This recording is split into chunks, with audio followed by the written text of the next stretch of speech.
السلام عليكم. معاكم دكتور عبد الرحمن نصار. النهاردة هنتكلم عن رائحة الفم الكريهة، ايه هي واسبابها وطرق التغلب عليها او علاجها.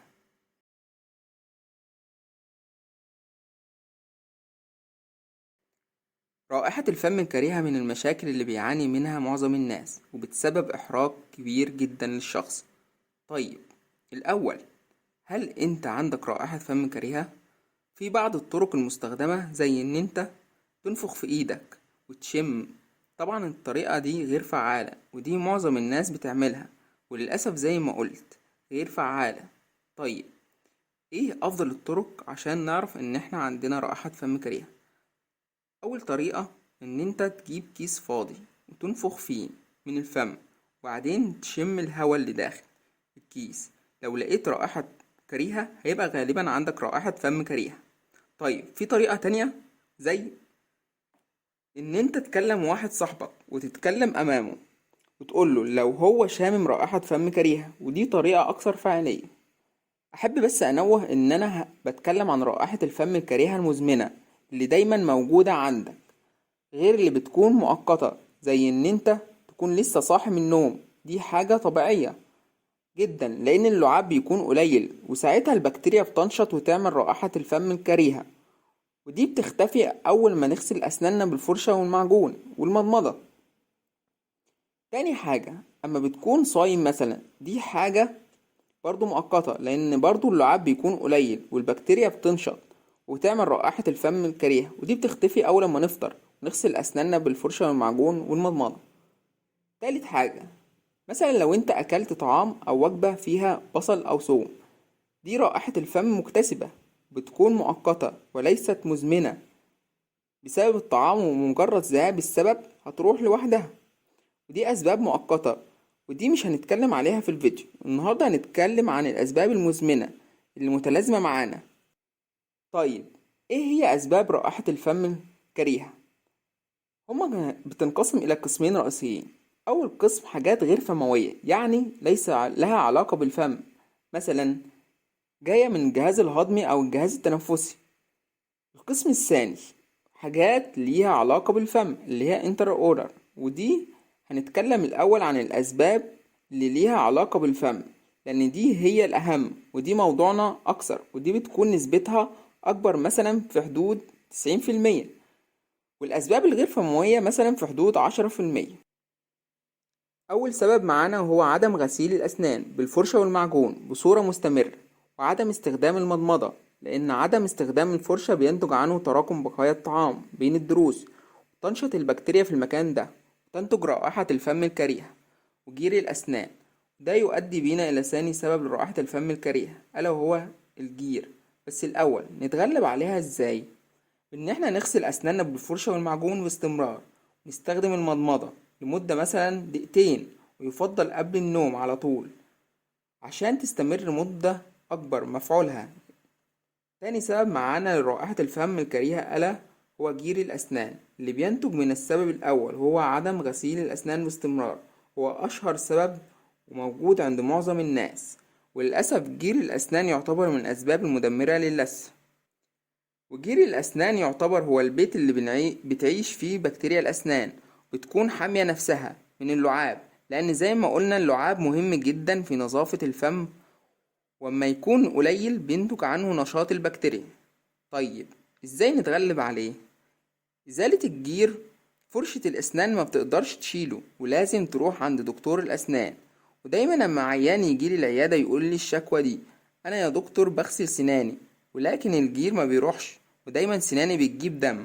هو للأسف ده بسبب جير الأسنان، وأول لما دكتور الأسنان يعمل تنظيف للجير ترجع اللثة صحية، لأن زي ما ذكرت قبل كده الجير يعتبر مدمر اللثة، أنا بسميه كده للأسف، وهنتكلم عنه في فيديو منفصل بإذن الله عما قريب. بعد كده جير الأسنان بيعمل جيوب لثوية، وده بياخدنا إلى السبب الثالث لرائحة الفم الكريهة ألا وهو الجيوب اللثوية. إيه هي الجيوب اللثوية؟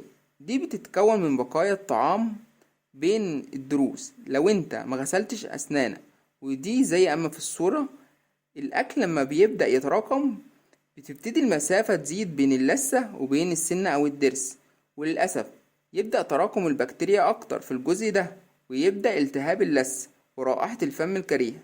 كل ما بتزيد البكتيريا بيزيد العمق اللثوي معاها، وبتزيد رائحة الفم الكريهة. طيب نعالجها ازاي؟ نستخدم الدنتال فلوس أو خيط الأسنان، وده مع غسيل الأسنان. ودي بنستخدمه بين الأسنان أو الضروس لتنظيف بقايا الطعام في المنطقة بينهم. ولو انت بعد ما استخدمته وشميته ولقيت رائحة فم كريهة، يبقى فيه جيب لثوي في المنطقة دي. السبب الرابع، سطح اللسان. اللسان دايما فيه إهمال فيه، ومعظم الناس بتعتبره حاجة غير مهمة في التنظيف، ولكن يعتبر سطح اللسان مليان بكتيريا بتسبب رائحة فم كريهة. واللسان عند معظم الناس فيه تعرجات أو شق صغير احنا مش بنشوفها، ودي بيبقى فيها بقايا الطعام، ومع وجود البكتيريا بيحصل تحلل وينتج رائحة الفم الكريهة. طيب نتغلب عليها ازاي؟ نغسل اللسان مع غسيل الأسنان. ازاي؟ بحاجتين.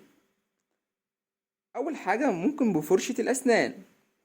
تاني حاجة ممكن حاجة اسمها فرشة اللسان، التانج سكريبر. ونستخدم كمان مضمضة. ندخل بقى على السبب الخامس، تسوس الأسنان. تسوس الأسنان بيعمل زي حفرة كده في الضرس أو السنة، دي مع تراكم الطعام في الجزء ده أو الحفرة ونشاط البكتيريا بينتج رائحة فم كريهة. طيب نتغلب عليها ازاي؟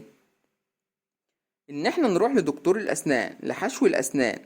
دكتور الأسنان هيشيل التسوس في الجزء ده ويعمل حشو للأسنان، وبكده هترجع سليمة من غير ثقوب أو حفر. كده بنمنع تراكم الطعام والبكتيريا في الجزء ده. السبب السادس، خراج الأسنان. زي ما ذكرنا في السبب الخامس تسوس الأسنان. طيب لو احنا سيبنا التسوس ايه اللي هيحصل؟ للأسف التسوس هيفضل يزيد أو ياكل في الضرس ويعدي طبقة المينا اللي هي أول طبقة. بعد كده طبقة العاج اللي هي تاني طبقة. بعد كده يوصل لتالت طبقة ألا وهو العصب. العصب بقى بيموت ويبقى نكروتيك، أو بمعنى العصب متعفن، فللأسف بيعمل صديد في الجزء اللي تحت الضرس زي ما في الصورة، والصديد بيعمل رائحة فم كريهة للأسف. ما ينفعش ولا فرشة ولا معجون ولا مضمضة ولا أي حاجة. طيب نتغلب عليها ازاي؟ بنروح لدكتور الأسنان، بناخد دواء ومضاد حيوي، وبعد كده بنروح نحشي الضرس عصب أو معنى حشو عصب، وبكده بنقطع الخراج وبتروح الريحة. نيجي للسبب السابع ألا وهو تركيبات الأسنان وحشوات الأسنان. تركيبات الأسنان هما 3 أنواع. أول نوع زراعة الأسنان، وده بيبقى زي نزرع مسمار جوه العظم وبنركب فوقه طربوش. تاني نوع وهو التركيبات الثابتة زي الطربوش أو كوبري، ده بتبقى زي برد الضرسين بجوار الضرس المخلوع ونعمل زي كوبري. تالت نوع وهو التركيبات المتحركة، ده بتبقى ماسكة زي واير كده. طيب لو التركيبات دي مش معمولة مظبوط، للأسف بيتم تراكم الطعام في الأجزاء ما بينهم، ويؤدي إلى التهاب اللثة وظهور الجيوب اللثوية زي ما اتكلمنا قبل كده، ويبدأ ظهور رائحة الفم الكريهة. طيب نتغلب عليها ازاي؟ ان احنا نروح لدكتور الأسنان ونعمل تركيبة جديدة صحيحة. طيب بالنسبة للتركيبات، بالنسبة للحشوات، ساعات الحشوة بتبقى مش واخدة الكيرف بتاع الضرس كويس، وللأسف في الجزء ده بيتم تراكم الطعام ويبدأ ظهور الجيوب اللثوية. نتغلب عليها ازاي؟ برضه هنروح لدكتور الأسنان ويعاد الحشو بطريقة صحيحة. طيب النسبة بتبقى ضئيلة. طيب التركيبات لو هي بقى 100% صحيحة، وده الغالب اللي بيحصل، ليه بقى بيحصل تراكم الطعام؟ التركيبات عموما لازم نهتم بالنظافة بتاعتها، ان احنا نستخدم الفرشة والمعجون والانتردنتال برش. دي فرشة للتركيبات وتقويم الأسنان، ودي لازم نستخدمها في حالة التركيبات، لأن الفرشة العادية ما بتوصلش للأجزاء دي للأسف بين الضروس. تاني طريقة وهي استخدام الدنتال فلوس، وهو خيط الأسنان بين التركيبة والضروس عشان ما يحصلش تراكم الطعام في الأجزاء دي. السبب الثامن هو تقويم الأسنان. تقويم الأسنان من الحاجات الجميلة جدا اللي بيتم عملها، بيخلي شكل الأسنان جميل جدا. ولكن لو انت ما التزمتش بتعليمات دكتور الأسنان وعملت تنظيف بالفرشة والمعجون واستخدمت الانتردنتال براش، فتقويم الأسنان هيبقى أسوأ حاجة حصلت ليك، لأن هينتج عن عدم غسيل الأسنان أو استخدام الانتردنتال براش رائحة الفم الكريهة وتسوس الأسنان الأمامية كلها، وللأسف دي مشاكل كبيرة جدا. فدايما بننصح باستخدام الفرشة والمعجون مع التقويم والانتردنتال براش لتجنب رائحة الفم الكريهة وتسوس الأسنان. السبب التاسع، ضرس العقل.